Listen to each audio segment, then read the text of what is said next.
Hi, everybody. Thank you very much for watching. I always appreciate you. I'm Orlando Ruiz Jr. Welcome to another classic movie review. This is my review of 3 Days of a Condor from 1975, starring Robert Redford, Faye Dunaway, Cliff Robertson, and Max von Sydow.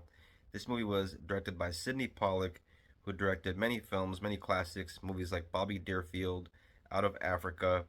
I believe he directed Tootsie, one of my favorite 80s comedies.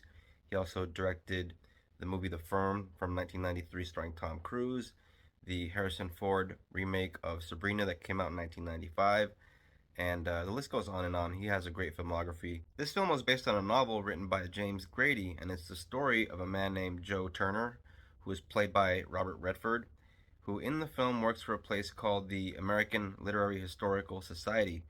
At least that's what it says on the front of the building. On the inside, this place is basically a secret CIA office, and Redford and his colleagues are people that are basically bookworms that do a lot of reading. They read a lot of magazines and news articles and books to basically gather and form new ideas to create new strategies for the CIA. And Joe Turner, the character that Redford plays, he's a very likable character. He has quite a bit of charm and charisma, and he gets along very well with his coworkers in the office. And there's a moment early in the film where it's his turn to go get lunch, and so as he's out getting lunch for his coworkers, some men come into the office and pull out weapons and basically shoot everyone there, killing everybody. That scene, by the way, is a very intense scene in the film, and this being a rated R movie, people do get shot in a rated R fashion. It's not overly bloody, but it's realistic enough to have some viewers maybe want to look away if you don't like to see people get shot. But this being the 1970s, and it was a time when cinema was going a little more realistic in its depiction of violence. So Redford's character takes a very quick moment to analyze the situation, and you can tell this is a very smart individual because he does all the things that you kind of want somebody to do in the situation, from getting a gun right away to getting the hell out of there as soon as he can. And when he gets out of there, he finds a payphone and calls headquarters, and this is a scene where we learn of his code name, Condor, and it kind of reminds me of when I first watched Mission Impossible, and everybody is spoilers for Mission Impossible, the first film. If you haven't seen that film, I'm sorry. It's from 1996. Come on now. But yeah, after he finds out Ethan Hunt, that is, that his team is dead, he makes a phone call to his headquarters, and he has kind of a like a code that he uses. Like he says Bravo Echo 11, and it's very similar to that. So Turner is telling headquarters about what happened at the office, and the man on the other line on the phone says that he needs to come in and they need to meet so that he can be brought in safely. But of course, Turner is kind of paranoid given the situation, and he's very reluctant. So he requests that somebody that he knows, a familiar face, be there. So Turner goes to the place where he was told somebody would meet him to help bring him in safely, and he spots the familiar face that he requested, a person by the name of Sam. And when he sees Sam, he's still very, very cautious, and he slowly makes his way down the alley. But very quickly notices that somebody else is there trying to ambush him, and so when they try to shoot Turner, Turner shoots back since he has a gun on him himself. As a film viewer and a movie lover, one of the things that I very much appreciate about certain kinds of movies where you have these kind of scary situations that are kind of realistic is when you have a main character that's actually very smart and is very good at what they do and uses their intelligence to help them out and applies it in certain situations to survive. And that's one of the things that's very admirable about this main character in the film and the film itself overall.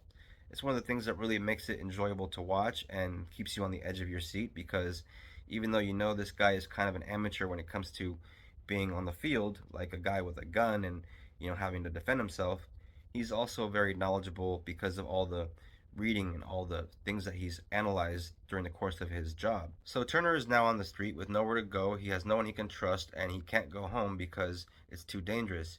And so he takes a moment to analyze the situation, and he quickly remembers that he does have a gun on him.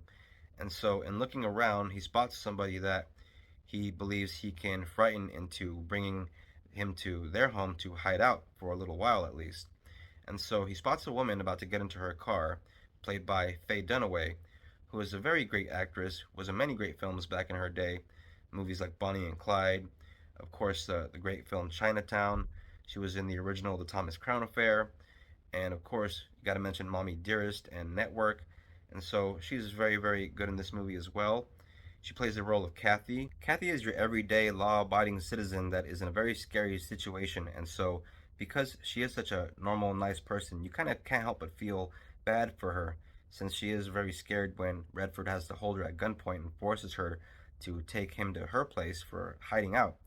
And because we know he's not a complete bad guy, we kind of understand the situation ourselves because we know he's in his own very scary situation. And so it's a little conflicting watching this dynamic play out because he actually ends up tying her up and she's in her bathroom and she has like a gag over her mouth at one point. This film also features the very interesting character of Jobert, played by the great Max von Sydow, who movie fans will remember from classic movies like The Seventh Seal, of course Flash Gordon, and of course as Father Merrin in The Exorcist.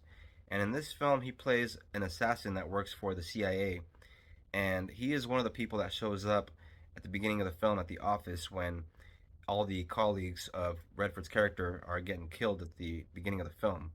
And we see him throughout the movie as Redford is trying to run for his life. He's one of the people that is trying to kill Redford throughout the film. The character of Jalbert is very dangerous and he's also very, very smart, which makes his character even more scary to watch at times. And for those of you that are fans of great acting, you get some very great acting from Max von Sydow in this movie. Of course, I gotta mention the great Robert Redford. He gives another electrifying performance in this film.